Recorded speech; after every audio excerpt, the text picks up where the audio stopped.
Hello friends, how are you? Welcome to our YouTube channel Dhyan Commerce, the key of success. Please like, subscribe, share and press bell icon for notifications. Thank you. जय माता जी all dear student, welcome to online lecture of Dhyan commerce. Dhyan commerce के online lecture में आप सबका स्वागत है। MCom semester 4 master degree के लास्ट सेमेस्टर में हमने जो सब्जेक्ट स्टार्ट किया था वो है international accounting. Almost ending part पे है हम, और यूनिट नंबर 4 इंटरनेशनल अकाउंटिंग का स्टार्ट किया है, जिसमें आज सेकेंड लेक्चर है। नाम है चैप्टर का international transfer pricing. Previous lecture में हमने इंटरनेशनल ट्रांसफर प्राइसिंग के कॉन्सेप्ट पढ़े थे, यानी कि इवैल्यूएशन, उसके ऑब्जेक्टिव्स वगैरह।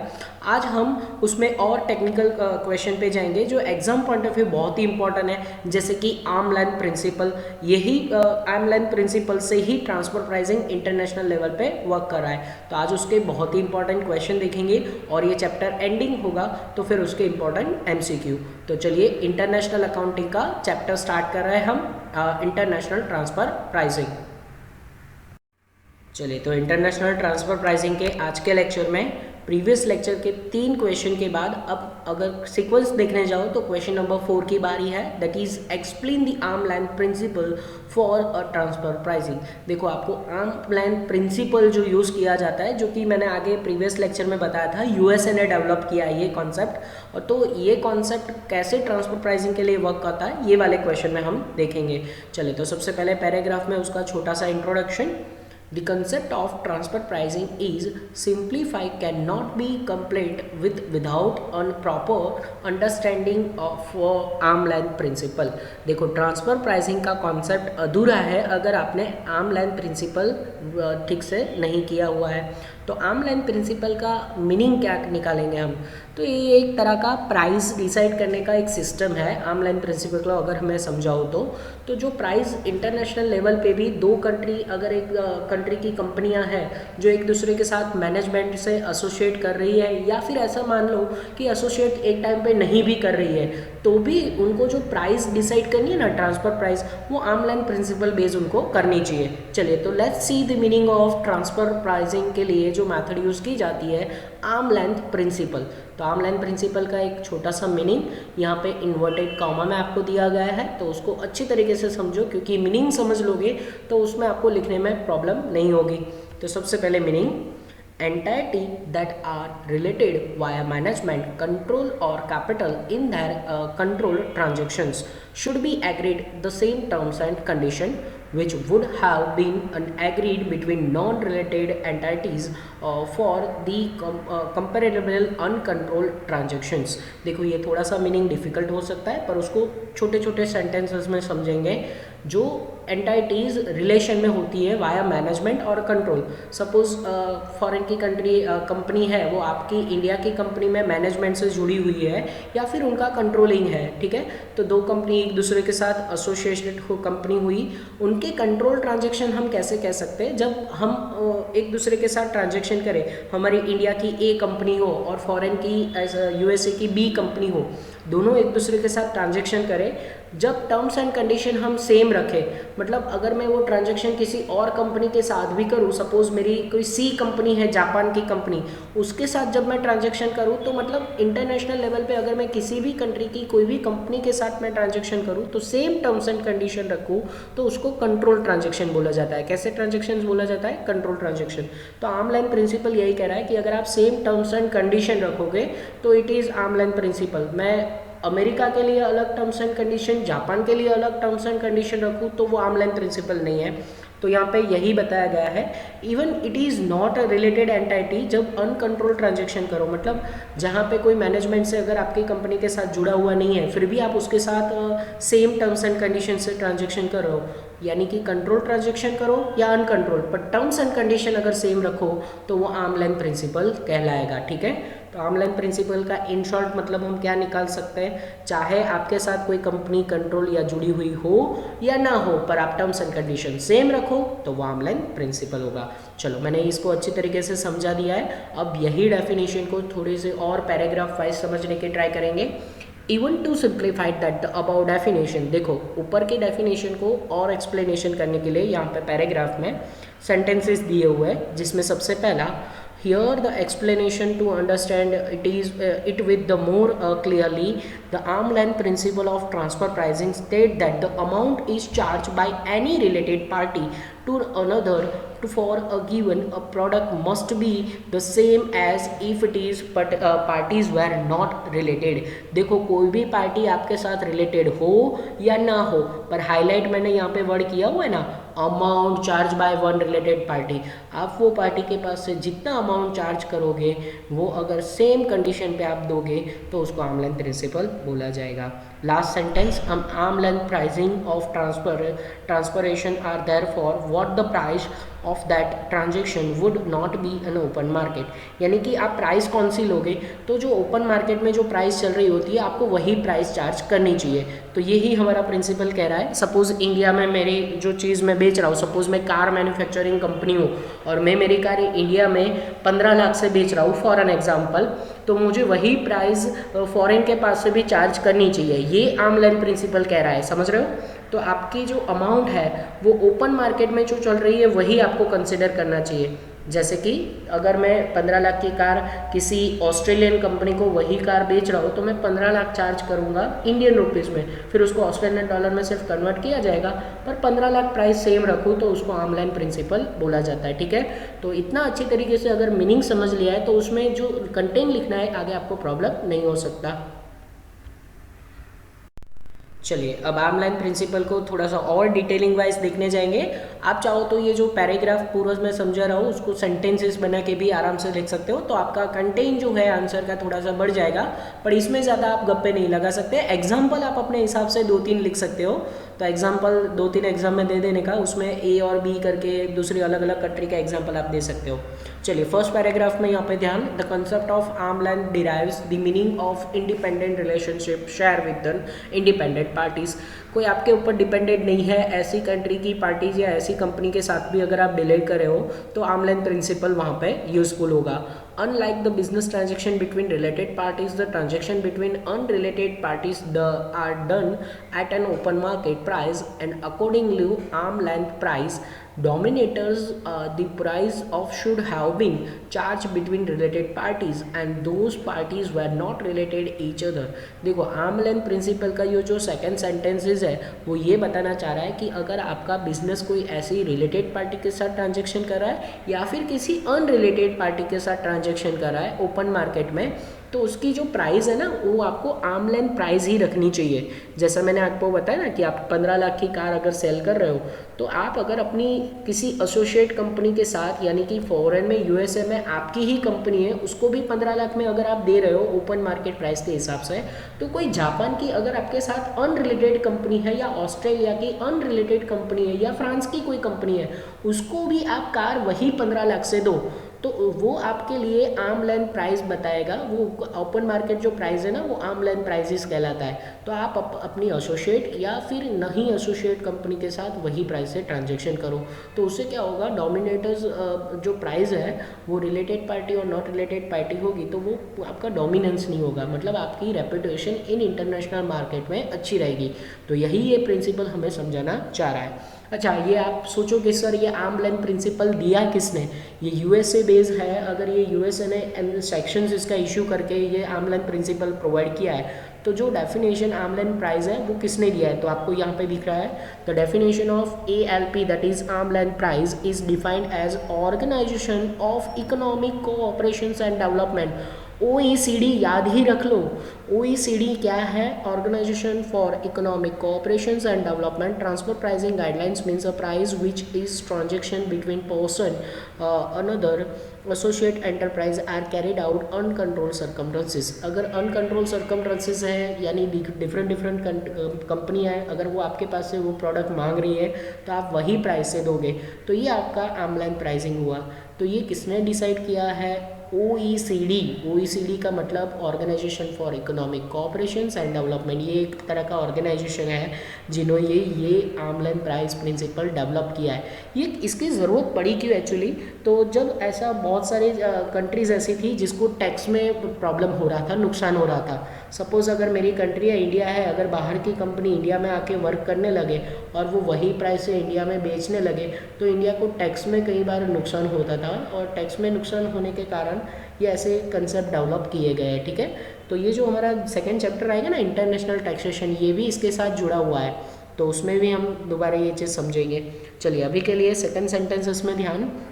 In general, the Indian transfer pricing is regulations of provides the enhancing definitions of the terms and associated enterprise are आम ऐसे उसको ए बोला जाता है, एसोसिएट एंटरप्राइज। मतलब ट्रांसफर प्राइसिंग किसके लिए हम यूज़ करेंगे, एसोसिएट एंटरप्राइज। अब आपको ये लगेगा कि सर ये एसोसिएट एंटरप्राइज है क्या, तो एसोसिएट एंटरप्राइज मतलब आपकी कंपनी में मैनेजमेंट से, कंट्रोल से, या फिर आपके कैपिटल में उनका पार्ट है, तो कोई भी रीज़न के साथ अगर आपकी कंपनी के साथ कोई और कंपनी जुड़ी हुई है वाया मैनेजमेंट, वाया आप कह सकते हो इन कैपिटल पर्पस से आपको उन्होंने कैपिटल प्रोवाइड किए, या फिर आपकी बिजनेस में वो लोग कंट्रोलिंग पार्ट से जुड़े हुए हैं, तो उसको हम एसोसिएट एंटरप्राइज कह सकते हैं।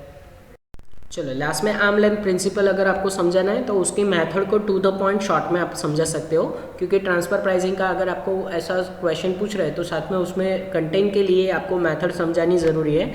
शॉर्ट में उसको एक्सप्लेन कर देना है और वर्ड के हिसाब से आप उसको समझा सकते हो। Comparable uncontrolled price method, uncontrolled price का मतलब क्या होता है, मैंने जब ऐसे आगे बताया ना, जब आपकी कंपनी ना हो और उनके साथ अगर आप ट्रांजेक्शन करो तो वो अनकंट्रोल ट्रांजेक्शन कहलाता है। अगर मैं 15 लाख की जगह पे वो कार अगर किसी और कंपनी को 20 लाख में बेचूँ तो वो अनकंट्रोल प्राइसिंग मेथड कहलाता है, तो इसको आपको समझाना है। फिर second resale price method, resale price method मतलब मैं अलग प्राइस से उनको सेल करूँ, हर एक कंट्री को अलग अलग प्राइस से अगर मैं सेल कर रहा हूँ तो वो रीसेल प्राइस मेथड कहलाएगी। सपोज़ मैं इंडिया की कंपनी हूँ और हर एक कंट्री की अलग अलग देश की अलग अलग कंपनियों को मैं अलग अलग प्राइस से दे रहा हूँ, तो that is resale price method. एक प्राइस ना रखूँ तो उसको रीसेल प्राइस बोला जाएगा। जैसा कि हमने फर्स्ट लेक्चर में देखा था, ये दोनों सेकेंड एंड थर्ड पॉइंट हमने फर्स्ट लेक्चर में कंसिडर किए हुए हैं। कॉस्ट प्लस मेथड, अगर मैं अपनी कॉस्ट प्राइस से ना दूँ, उसके ऊपर प्रॉफिट ऐड करने के बाद अगर मैं बेच रहा हूँ तो उसको कॉस्ट प्लस मेथड। सपोज़ अपनी ही एसोसिएट कंपनी है फिर भी उसको कॉस्ट प्लस मेथड से दिया जा सकता है। अगर मेरी ही कोई सब्सिडरी कंपनी है फॉरेन में तो भी उसको मैं अगर कॉस्ट प्राइस से ना दूँ और उसमें प्रॉफिट ऐड करके दूँ तो वो हमारे लिए कॉस्ट प्लस मेथड होगी। एसोसिएट ना भी हो तो भी उसको कॉस्ट प्लस मेथड से आप सेल कर सकते हो। कॉस्ट प्लस का मतलब होता है कॉस्ट के ऊपर प्रॉफिट ऐड करना। चलिए फिर उसके बाद है next number 4, that is profit split method.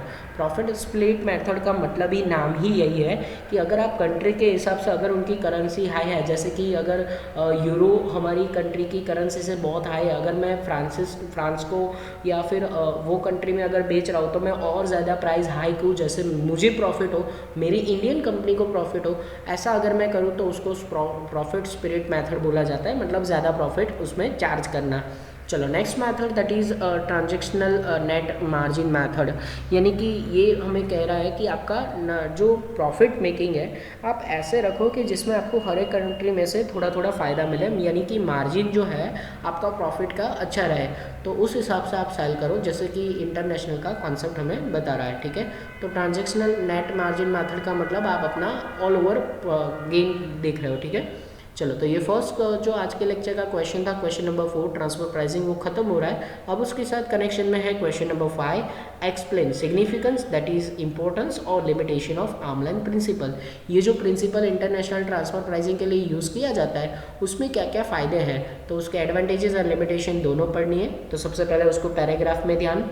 The concept of transfer pricing is unsimplified, cannot be compiled without the proper understanding, यानी कि आर्म लेंथ प्रिंसिपल को समझे बगैर उसको सिंप्लीफाई या उसको कंप्लीट हम समझ नहीं सकते। तो ऐसे ये जो प्राइस का प्रिंसिपल है आर्म लेंथ प्रिंसिपल, उसकी सर्टेन एडवांटेजेस है एंड उसकी सर्टेन लिमिटेशन है। तो ये कंसेप्ट है तो बहुत अच्छा, पर उसके एडवांटेजेस लिमिटेशन क्या है, तो उसमें सबसे पहला उसका एडवांटेजेस के पॉइंट अगर हम देखें तो parties between MNC and independent enterprises, तो ये जो है ये एमएनसी एंड इंडिपेंडेंट एंटरप्राइज के बीच के ये एडवांटेजेस के पॉइंट है। तो यहाँ पे आप देख सकते हो major reasons that the arm's length principle provides the broad parties of tax dependent treatment of MNC and independent enterprise since an arm's length principle puts an associate and independent enterprises on more equal footing for tax purposes। देखो ये जो MNC and independent enterprises होती है, suppose अपनी India की कोई multinational company है, वो फॉरेन की कंपनी के साथ अगर जुड़ी हुई है तो उनको वहाँ पे टैक्स भी भरना पड़ता है ना। सपोज इंडिया में तो वो लोग टैक्स भर ही रहे हैं, पर फॉरेन में भी टैक्स भरना पड़ता है। तो ये जो टैक्स का कंसेप्ट है ये बचाने के लिए आर्म लाइन प्रिंसिपल बेस्ड है। तो वो आपको अगर उसी प्राइस पे अगर उसको दोगे तो टैक्स में उसमें ज़्यादा मुनाफा हो सकता है। तो ये हमें पॉइंट नंबर 1 किसके थे, सिग्निफिकेंस या इंपॉर्टेंट के फर्स्ट पॉइंट थे। ऐसे ही हमें बहुत सारे पॉइंट नेक्स्ट स्लाइड में करने हैं।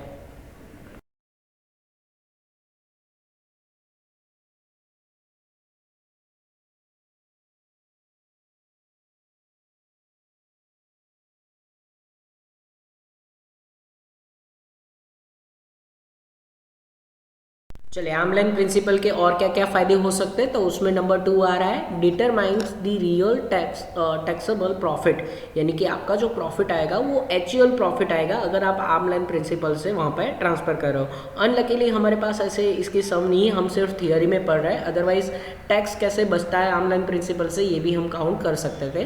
तो यहाँ पे देखो टैक्स में प्रॉफिट में फ़ायदा होता है। The transfer price adopt by the multinational has an direct being the proportional profit derives of each company which is operates. Suppose मान लो कि अगर मैं इंडिया में वर्क कर रहा हूँ, मेरी 1 लाख की कोई प्रोडक्ट की प्राइस है, तो उस पर मैं 10% टैक्स दे रहा हूँ, तो 1 लाख पे 10,000 मुझे टैक्स देना पड़ेगा, राइट। अगर मैं फ़ॉरेन में अपनी कोई कंपनी है उसको भी यही प्रोडक्ट 1 लाख में दे रहा हूँ, पर फॉरेन में टैक्स का रेट 20% है समझो, तो 20% के हिसाब से वहाँ पे मुझे 20,000 टैक्स भरने पड़ रहा है, ठीक है। पर अगर ये आर्म लेंथ प्रिंसिपल सेम रखा तो अगर मान लो कि मैं वो 1 लाख की प्रोडक्ट अगर फॉरेन की कंपनी को 1.5 लाख में बेचूँ तो, या फिर उससे कम प्राइस में बेचूँ तो फिर मेरा वहाँ पे टैक्स बर्डन कम हो जाएगा। पर जैसे आप कम प्राइस पे बेचोगे तो प्रॉफिट में भी नुकसान है ना। तो आप कई बार क्या सोचोगे कि टैक्स भले ज़्यादा भरना पड़े पर ज़्यादा प्राइस से बेचूँ तो उसमें फ़ायदा हो सकता है। तो आर्म लेंथ प्रिंसिपल आपको यही कह रहा है कि आप टैक्स के बारे में सोच रहे हो पर टैक्स ज़्यादा तो प्रॉफिट भी ज़्यादा, मतलब आप जो प्राइस पे दे रहे हो वहाँ पे आपको प्रॉफिट भी वहाँ पे ज़्यादा होगा। तो यही आर्म लेंथ प्रिंसिपल कह रहा है हमें कि determine the real taxable profit. तो आपको जो टैक्स भरना हो पर सामने प्रॉफिट के बारे में आप सोच सकते हो, ठीक है। Number 3 the reduction of artificial price of distortion, यानी कि आपकी जो प्राइस है वो रियल नहीं होती, वो आर्टिफिशियल होती है। मतलब वो एक तरह का आपने डिसाइड कर लिया कि हाँ यही प्राइस से सबको सेल करना है। तो ये कॉन्सेप्ट अच्छा है पर उसके बारे में अभी प्रॉपर जस्टिफिकेशन या उसका कोई प्रॉपर टेक्निक है नहीं। तो if the arm length price is not followed, the MNC will sell the goods and provide services to a controlled entity is a high tax remit by the high price which is exceed to the market price, and to the entity is the low tax remit and tax having the low price which is lower than the market price। ये sentences हमें क्या कहना चाहते हैं। तो MNC जब अपने goods and services है अगर अपनी ही किसी के एंटाइटी को दे रही है, कंट्रोल मतलब अपनी खुद की कोई एसोसिएट कंपनी को दे रही है, तो उसमें क्या होगा कि वही प्राइस से देगी ना तो टैक्स रेट लो होगा, पर मार्केट प्राइस के हिसाब से अगर वो दे रही है तो उसको आगे जाके प्रॉफिट में प्रॉब्लम हो सकता है। तो सेम प्राइस पे देने में प्रॉफिट में दिक्कत आती है, ठीक है। तो अगर आप ज़्यादा प्राइस से बेचोगे ना तो उसमें आपका प्रॉफिट ज़्यादा रहेगा, भले टैक्स ज़्यादा भरना पड़े पर उसमें प्रॉफिट ज़्यादा होता है। तो आर्म लाइन प्रिंसिपल यही कहता है कि वो प्राइस को रिडक्ट कर रही है, बट वो प्राइस कैसी आर्टिफिशियल है, मतलब आपने बनाई हुई प्राइस है, डिसाइड की हुई प्राइस है। अदरवाइज ज़्यादा प्राइस से देना होता है तो ये उसके फ़ायदे हैं। मिनिमाइजेशन ऑफ डबल टैक्सेशन, हाँ आर्म लाइन प्रिंसिपल आपको टैक्स डबल भरने से बचाता है, क्योंकि 2 कंट्री में अगर आप टैक्स भर रहे हो तो उसमें आपको मुनाफा दे रहा है, क्योंकि सेम प्राइस पे दोगे तो उसमें आपको टैक्स में फ़ायदा होगा। कोई एक कंट्री आपका टैक्स कम कर देगी क्योंकि आप वही प्राइस से उनको बेच रहे हो। तो arm line price is international concept and represent an international norms, the potential of the double taxation is minimise. यहाँ पे डबल टैक्सेशन कम हो रहा है। In since the international transfer pricing an adjustment to the transfer price is one tax and justifications and requires a corresponding the adjustment in the other tax justification, यानी कि यहाँ पे क्या होगा कि अगर दो कंट्री में आप ट्रांजेक्शन कर रहे हो तो दोनों कंट्री में से जब आपका टैक्स भरना वहाँ पे आता है तो उसमें double taxation concept arm line principle हटा दे रहा है। तो डबल कंट्री से टैक्सेशन का कंसेप्ट नहीं है, तो ये भी एक आर्म लाइन प्रिंसिपल का मेन एडवांटेजेस कह सकते हो आप। चलिए, और क्या आर्म लाइन प्रिंसिपल के यानी कि जो आर्म लाइन प्राइस है उसके और भी फायदे हैं, जिसमें नंबर 5 आ रहा है accurate in the measurement of economic contribution, यानी कि आपका ऑल ओवर वर्ल्ड में इकोनॉमिक कंट्रीब्यूशन को यहाँ पे मेजरमेंट आप कर सकते हो because of arm line pricing.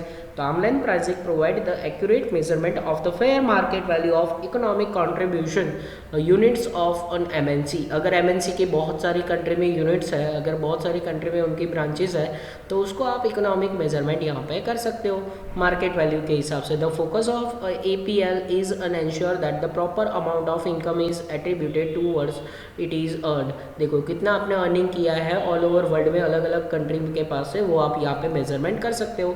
तो ये उसके एडवांटेजेस के पॉइंट थे। अब आ रहे हैं difficulties that comes to a limitation. ये प्रिंसिपल भले इतना फेमस हो, ये ओपन मार्केट प्राइस हर एक कंट्री के हिसाब से अगर आप ट्रांजेक्शन कर रहे हो, पर वो जो मार्केट प्राइस हम बोलते हैं और एसोसिएट कंपनी या नॉन एसोसिएट कंपनी को सेम प्राइस से करना, ये कॉन्सेप्ट इतना अच्छा नहीं है। उसके रीजंस, उसकी लिमिटेशंस है। First limitation, true comparison difficult in certain cases. देखो आप कंपैरिजन नहीं कर सकते, अब हर एक कंट्री की प्राइस कंपैरिजन कैसे आप कर पाओगे, तो वो डिफिकल्ट होता है। The commercial and the financial condition governing by the transactions between an independent entities। अगर आप independent entities हो, अगर आप हर एक कंट्री में वर्क करना चाहते हो, तो वहाँ पे जो वो सेम प्राइस का कॉन्सेप्ट है ना, वो एप्लीकेबल नहीं होता। by the large and never the similar of those existing between associate enterprise। अगर आपकी कंपनी के साथ भी प्राइस करो या आपकी कंपनी ना हो तो भी सेम प्राइस से देना वो थोड़ा सा डिफिकल्ट होता है। In short arm line principle जो है ना, वो ट्रू कंपैरिजन आपको नहीं दिखा पाता, क्योंकि वो इन शॉर्ट हमें ये बता रहा है कि सेम टर्म्स कंडीशन रखो। तो वो तो कैसे पॉसिबल है हर एक कंट्री के साथ सेम टर्म्स एंड कंडीशन, उसमें हमें फाइनेंशियल एंड कमर्शियल नुकसान होता है। तो ये उसकी main limitation.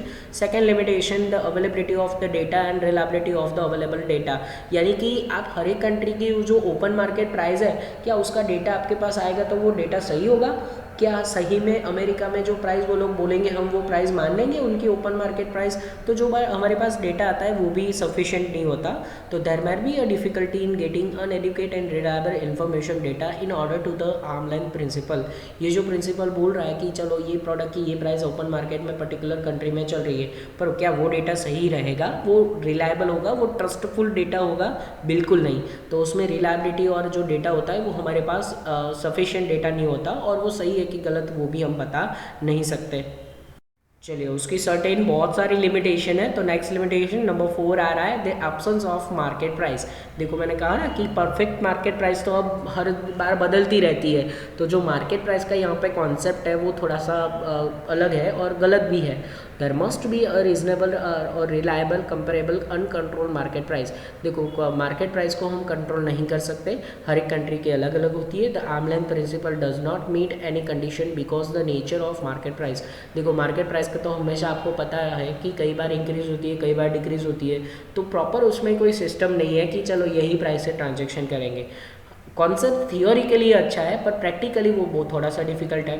Number 4, the absence of comparable market price for intangible transactions. अब ये इनटेंजिबल ट्रांजेक्शंस का मतलब क्या होता है? सपोज मैं मेरी पैटर्न या कॉपीराइट या गुडविल किसी को बेच रहा हूँ, यहाँ से मैं फॉरेन में बेच रहा हूँ, तो उसकी एक्चुअल मार्केट प्राइस डिसाइड करना बहुत ही डिफिकल्ट है। जैसे प्रीवियस लेक्चर में हमने क्वेश्चन नंबर 3 देखा था कि international transfer pricing intangible goods को या सर्विसेज हो या फिर कोई आपका जो एग्रीमेंट हुआ कॉस्ट का, तो वो जो कॉन्सेप्ट है, तो यहाँ पे वो थोड़ा सा लिमिटेशन उसका हो जाता है कि उसकी प्राइस डिसाइड करना डिफिकल्ट है। इनटेंजिबल ट्रांजैक्शन यानी कि कॉपी पैटर्न ट्रेडमार्क कॉपीराइट देख सकते हो आप पैराग्राफ में। The arm length reach the comparability of uncontrolled market price, there is reasonability of reliable for the standard transactions where a price of range is narrow and market price is uncertain. देखो ये जो concept है price का वो थोड़ा सा narrow concept है, and market price वो सर्टेन नहीं होती, वो कई बार डिफिकल्ट हो जाता है। ठीक है, चलिए नेक्स्ट लिमिटेशन में नंबर 5 आ रही है एडमिनिस्ट्रेटिव बर्डन। यस, ये तो 101% होगा क्योंकि हर एक कंट्री की प्राइस अलग, उनका डेटा अलग, टैक्स रेट अलग, तो थोड़ी फॉरेन में सभी के टैक्स रेट वगैरह सब कुछ सेम है। तो यहाँ पे एडमिनिस्ट्रेटिव बर्डन रहता है। कैसे? तो पैराग्राफ में ध्यान, in certain cases arm length principle may be the result of administrative burden for the both taxpayer and tax administrative and evaluate the sufficient number of the all types of cross border transaction। आप अगर tax पे कर रहे हो, आपकी Indian company है, अगर foreign को टैक्स पे कर रहे हो तभी, और आप अगर उसको लिख रहे हो टैक्स एडमिनिस्ट्रेशन कर रहे हो, तो भी आपके लिए क्रॉस बॉर्डर ट्रांजेक्शन की ये जो नोट डाउन करना है वो बहुत ही डिफिकल्ट हो जाता है। तो एडमिनिस्ट्रेटिव बर्डन भी रहता है। And the last limitation is time leg. अब कितने पीरियड में ये काम करना है, कब ईयर कंप्लीट होता है, तो सब जगह ईयर एंडिंग भी अलग होता है। टाइम पीरियड में कई बार प्रॉब्लम होता है, आपने गुड्स मंगवाया पर फॉरेन में से आया नहीं सर्टेन केसेस में, तो ये टाइम पीरियड का तो बहुत ही इशू रहेगा क्योंकि वो फॉरेन में से इंपोर्ट एक्सपोर्ट यहाँ पे किया जाता है इसीलिए। Although the associated enterprise normally establish a condition and transaction in the time are undertaking, as the same point of enterprise may be the require of dominated the state of considered with an arm length principle। देखो हमने एक chapter पढ़ा है उसमें यहाँ पे जब आप पेमेंट करते हो तो वो टुकड़ों में किया जाता है, या फिर पेमेंट आपको रिसीव्ड होता है तो वो भी कई बार टुकड़ों में होता है, तो उसका जो नोट डाउन होता है टाइम पीरियड लेग, तो वो बहुत ही मतलब टाइम कंज्यूमिंग होता है, तो ये भी उसकी सर्टेन लिमिटेशन कह सकते हो। तो ये जो हमारा आर्म लेंथ प्रिंसिपल है उसका ये क्वेश्चन यानी कि एडवांटेजेस एंड लिमिटेशन के ये पॉइंट आपको जैसे भी करके उसको एक्सप्लेन करना है, बस पॉइंट्स याद रखो, एक्सप्लेनेशन आप अपने हिसाब से कर लोगे। चलो चैप्टर में हम पढ़ रहे हैं इंटरनेशनल ट्रांसफर प्राइसिंग। भले उसके लिए आर्म लेंथ प्रिंसिपल यूज़ किया जाता हो पर उसके डिफरेंट अप्रोचेज है। इंटरनेशनल ट्रांसफर प्राइसिंग के कितने अप्रोचेज है, तो मिनिमम 3 अप्रोचेज है, और उसमें सबसे पहले हम पैराग्राफ में उसका बेसिक देखेंगे, फिर उसके बाद उसके अप्रोचेज पे जाएंगे। तो सबसे पहले पैराग्राफ में ध्यान, expert is field to have the versatility of materials of justify the transfer price and it approaches. देखो एक्सपर्ट भी कहीं है जो फॉरेन की ये जो उन्होंने दिया हुआ है, ये आर्म लेंथ प्रिंसिपल दिया हुआ है उन्होंने, ट्रांसफर प्राइसिंग का कॉन्सेप्ट उन्होंने दिया हुआ है इंटरनेशनल लेवल पे, पर उन लोग की प्रॉपर टेक्निक या फिर उसको कैसे कंसिडर करना है वो अप्रोचेस उनके थोड़े से लिमिटेशन है कि ये उन्होंने प्रॉपर एक्सप्लेन नहीं किए। इट इज़ वेरी कॉम्प्लेक्स, यानी कि आप देख ही पा रहे हो कि इसको ईजी टू अंडरस्टैंड नहीं है, ये इतना डिफिकल्ट लेवल का है ये पॉइंट कि transfer pricing at international level proper तरीके से एक्सप्लेनेशन नहीं दिया हुआ है। तो उसमें कौन कौन सी मेथड है, अप्रोचेज है, इसमें सबसे पहले इकोनॉमिक एनालिसिस। अब सीधी सी बात है, जिसमें आपको फ़ायदा हो, जिसमें इकोनॉमिकली आपको फ़ायदा हो वैसी ही प्राइस आपको रखनी चाहिए, उसमें आर्म लेंथ का कॉन्सेप्ट नहीं आता। तो उसमें देखो कुछ उसमें एक्सप्लेन किया गया है कि इकोनॉमिक एनालिसिस कैसे कर सकते हो। He assume the form with the 2 autonomous profit centre, one as a manufacturing division that is selling division and the distribution division that is buying division, each are saving to maximise the own profit.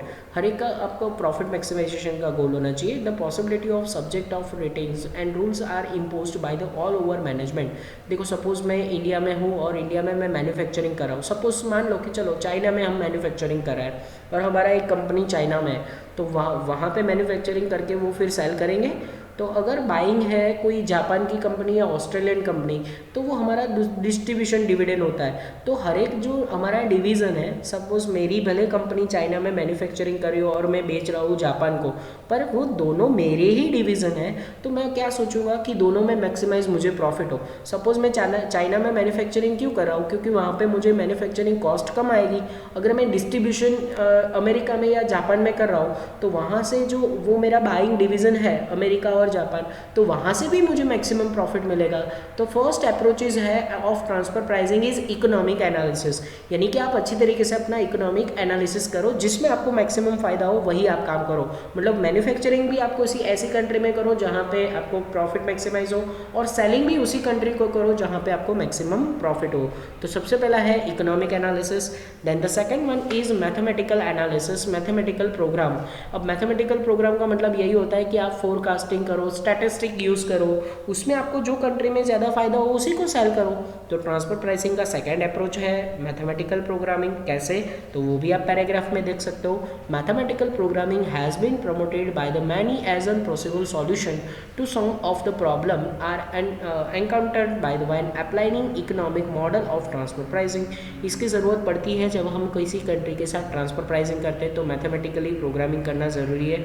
A more serious problem of associated with the transfer pricing is according to the linear programming is also the loss of divisible autonomy. Linear programming आप पढ़े हुए हो, अगर first time transaction करो, first time अगर selling करो, अगर first time manufacturing कर रहे हो तो वो पर्टिकुलर जगह पे आपको कॉस्ट ज़्यादा आएगी। फिर धीरे धीरे अगर आप उसी कंट्री के साथ उसी वे में ट्रांजेक्शन करते हो तो आपको प्रॉफिट मैक्सिमाइज होगा।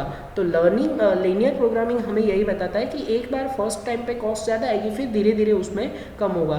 तो जो लॉस है डिविजिबल ऑटोनॉमी में पहले ज़्यादा आ सकता है, पर मैथमेटिकल प्रोग्रामिंग का अगर यूज़ करोगे तो ट्रांसफर प्राइसिंग ये जो सेकेंड अप्रोचेज है वो भी आपको फायदेमंद हो सकता है। चलो, ट्रांसफर प्राइसिंग में टोटल 3 नहीं 4 मेथड है, जिसमें से तीसरी मेथड आ रही है after economic analysis and mathematical programming. Third method is conventional accounting measurement of cost, यानी कि आप कॉस्ट मेजरमेंट से करो, आपका जो सही कन्वेंशनल यानी कि आपका जो कॉस्ट है उसके हिसाब से ही अपना प्राइस डिसाइड करो। तो ये मेथड हमें क्या कह रहा है, this is most realistic approach. Under this approach transfer pricing method is using an actual practical can be classified into 3 main categories, namely cost base, market base and the others. यानी कि ये जो cost base analysis measurement technique है ना, ये realistic approach है। मतलब आपका जो आपको लगता है कि भाई मुझे चाइना में प्रोडक्शन करने से इतना कॉस्ट आ रहा है, तो अपने कॉस्ट के बारे में पहले सोचो। अगर मैं प्रोडक्शन इन जापान में कर रहा हूँ तो वहाँ पे मुझे कितना कॉस्ट आ रहा है, उसके बेसिस पे अपना डिसीजन लो ट्रांसफर प्राइसिंग का। तो ये मोर रियलिस्टिक अप्रोच है, जो अपनी कॉस्ट के बारे में सोच के आप अपना डिसीजन ले रहे हो, ठीक है।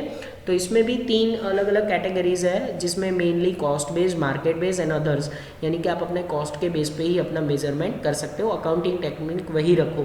तो ट्रांसफर प्राइसिंग का ये भी एक वन ऑफ द टेक्निक है, अप्रोचेज जिसको कह सकते हो। And the fourth one approaches is cost based system. ये कन्वेंशनल अकाउंटिंग मेजरमेंट था। अब ये पर्टिकुलर कॉस्ट के बेसिस पे आपको अलग अलग टेक्निक्स वहाँ पे समझाई गई है, जिसमें से पहली technique cost based transfer pricing are the popular instrument in the circumstances where the market price are not available और आर नॉट अदरवाइज और अनसुटेबल। देखो, अगर आपको मार्केट प्राइस, जैसे ट्रांसफर प्राइसिंग कॉन्सेप्ट कह रहे हैं ना कि अमेरिका में जो मार्केट प्राइस चल रही है वही प्राइस से आप बेचो, तो वो कॉन्सेप्ट अगर मार्केट प्राइस पर्टिकुलरली अवेलेबल नहीं है तो आप कॉस्ट के बेस पे अपना ट्रांसफर प्राइसिंग करो। तो ये कॉस्ट बेस्ड कंसेप्ट बहुत ही इंपॉर्टेंट है, और उसमें भी काफ़ी सारी सब टेक्निक्स है, जिसमें से सबसे पहली सब टेक्निक आ रही है फुल कॉस्ट। और फुल कॉस्ट का मतलब क्या होता है, तो वो आपको एक पैराग्राफ में समझाया हुआ है। Perhaps the latest satisfactory transfer pricing mechanical of the full cost pricing are the system. यानी कि आप अपना जो कॉस्ट है, अगर आपको 15 लाख में वो प्रोडक्ट पड़ रही है तो वो 15 लाख तो अपना फुल कॉस्ट का आप ध्यान में रखो। फिर मॉडिफाइड कॉस्ट, आप कॉस्ट को मॉडिफाइड करो। In practice the many way the cost based method have to develop, यानी कि आप अगर अपनी कॉस्ट को कम करने की कोशिश करो, मॉडिफाइड करो, या फिर हो सके तो अलग अलग कंट्री में आपकी कॉस्ट कितनी होगी ये फाइंड आउट करो। देन स्टैंडर्ड कॉस्ट, इससे आप जानते हो एक्चुअल एंड बजटेड के बीच का डिफरेंस, तो स्टैंडर्ड कॉस्ट भी आप यूज़ कर सकते हो। The substantively of the standard of budgeted cost and actual cost could be remitted by the on shortcoming of the earliest method of where insufficiently are the passed on to the buying or units in the form of the affected prices। यानी कि ये standard costing format भी आप use कर सकते हो। एक बार अगर आपने डिसाइड किया कि चलो हमें इतना बजटेड कॉस्ट होगा, फिर जब आप ट्रांजेक्शन करो और आपको जितना कॉस्ट अराइज हो उन दोनों के बीच का डिफरेंस आप निकालो, तो वो स्टैंडर्ड कॉस्ट मेथड हो जाती है। तो ये कॉस्ट बेस्ड सिस्टम में आप स्टैंडर्ड कॉस्ट का भी यूज़ कर सकते हो। इसमें बहुत सारी अलग अलग कॉस्ट समझाई गई है, जिसमें से लास्ट कॉस्ट है पार्शियल कॉस्ट। पार्शियल कॉस्ट का मतलब क्या होता है, तो वो आपको एक सेंटेंस इसमें यहाँ पे समझाया गया है, ध्यान वहाँ पे होना चाहिए आपका। Modified visions of the full cost approaches is an method under the only the part of cost is consider in the setting of the transfer pricing. यानी कि जब आप ट्रांसफर प्राइस कर रहे हो तो सपोज जो प्राइस आपने डिसाइड किया, आप अपनी कॉस्ट की सिर्फ पार्शियल उसमें पार्ट ऐड करो। सपोज मेरा कोई प्रोडक्ट है वो 80 रुपये में रेडी हो रहा है, और मेरे ट्रांसफ़र प्राइस मैंने डिसाइड किया 130, तो आप अपना जो कॉस्ट का है पूरा पार्ट उसमें ना डालो, उसमें कुछ पार्ट ही अपनी कॉस्ट का इंक्लूडिंग करो, तो वो हमारे लिए पार्शियल कॉस्ट जैसा हो जाएगा। तो ये जो लास्ट क्वेश्चन है ये हमारे लिए कौन सा क्वेश्चन था, अप्रोचेस ऑफ ट्रांसफर प्राइसिंग, जिसमें मेनली 4 अप्रोचेस है, पर उसकी टेक्निक को आपको थोड़े थोड़े वर्ड्स में समझाना है। तो 7 मार्क्स का या 10 मार्क्स का क्वेश्चन आएगा, पॉइंट अच्छे से याद कर लो। लिमिटेड क्वेश्चन है, चैप्टर भले आपको डिफिकल्ट लगे पर क्वेश्चन थोड़े से लिमिटेड है, और आपको वही क्वेश्चन एग्जाम में आने वाला है। थोड़े से ट्विस्ट करके क्वेश्चन पूछे फिर भी आंसर आपको वही लिखना है। तो ये जो हमारा अच्छा चैप्टर था इंटरनेशनल ट्रांसफर प्राइसिंग, 2 लेक्चर का काम यहीं पे कंप्लीट हो रहा है। नेक्स्ट इसके कुछ यूनिवर्सिटी एमसीक्यू देख लेते हैं जो सिर्फ 2020 में लास्ट पेपर में उन्होंने पूछे थे। चलिए अब लास्ट में हम लेने जा रहे हैं इंटरनेशनल ट्रांसफर प्राइसिंग के, यानी कि ये चैप्टर के कुछ इंपॉर्टेंट एमसीक्यू, यानी कि जो अभी यूनिवर्सिटी में लास्ट साल ही ये एंटर हुआ है सिलेबस में, तो उसमें सिर्फ 2020 में 2 एमसीक्यू थे, पर जो जो इस चैप्टर के साथ कनेक्शन है ऐसे का कुछ एमसीक्यूज हम यहाँ पे कंसिडर कर रहे हैं। तो उसमें से सबसे पहला MCQ, dash is in condition on fact of the parties to the transactions are independent on an equal footing, यानी कि यहाँ पे अब कोई भी पार्टी के साथ अगर आप सेम प्राइस पे ट्रांजेक्शन करो उसको आप क्या बताओगे, A transfer price, B arm length price, और C both of above and D none of above. तो आप अगर कंडीशन सेम रख रहे हो, अगर किसी भी पार्टी के साथ इंडिपेंडेंटली भी है तो भी उसको बोला जाएगा आर्म लेंथ प्राइसिंग, यानी कि ट्रांसफर प्राइसिंग का वन ऑफ द कॉन्सेप्ट। ठीक है, तो इसमें आंसर आएगा बी आर्म लेंथ प्राइसिंग। चलिए सेकेंड एमसीक्यू की तरफ ध्यान देंगे। Dash is definite as an transactions between 2 और more associate companies in situated in the different countries. अगर आप ट्रांजेक्शन करो किसी 2 एसोसिएट कंपनी के साथ जो डिफरेंट कंट्री में सिचुएटेड है, in terms of properly are tangible और इनटेंजिबल, चाहे वो टेंजिबल एसेट्स हो, इंटेंजिबल हो, या service offered by the company हो, या फिर सर्विस प्रोवाइड कर रहे हो, और any form of lending money, यानी कि पैसे से रिलेटेड कोई भी ट्रांजेक्शन किया तो उसको क्या बोलेंगे हम, A associate transaction, B divisional transaction, C international transaction, और D none of the above. इसको बोलेंगे हम इंटरनेशनल ट्रांजेक्शंस। अगर आप किसी एसोसिएट कंपनी के साथ कोई भी ट्रांजेक्शन करते हो तो वो हमारे लिए इंटरनेशनल ट्रांजेक्शंस है।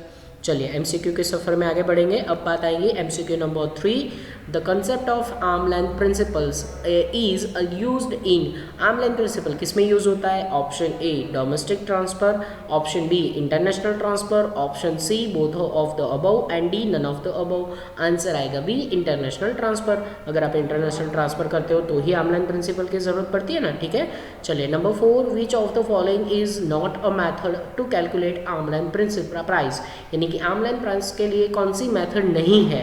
Option A associate transactions, option B divisional transactions, option C international transactions, option D none of the above.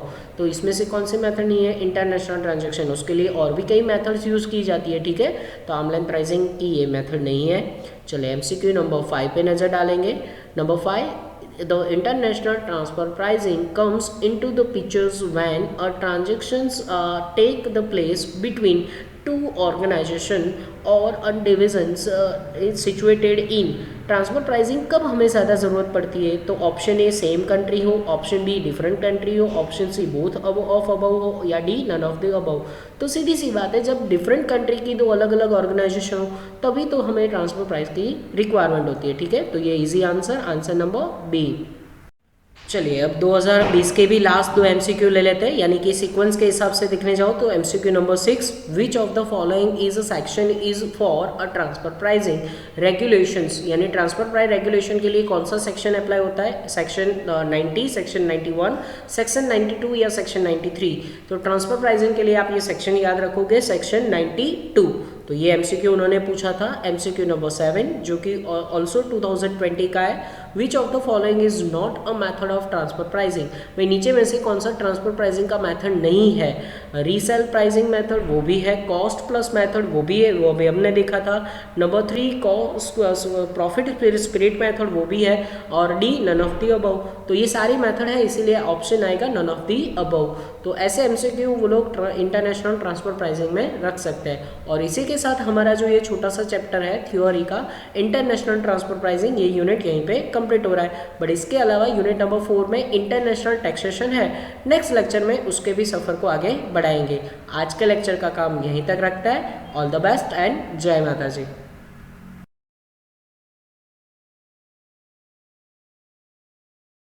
Please like, subscribe, share and press bell icon for notifications.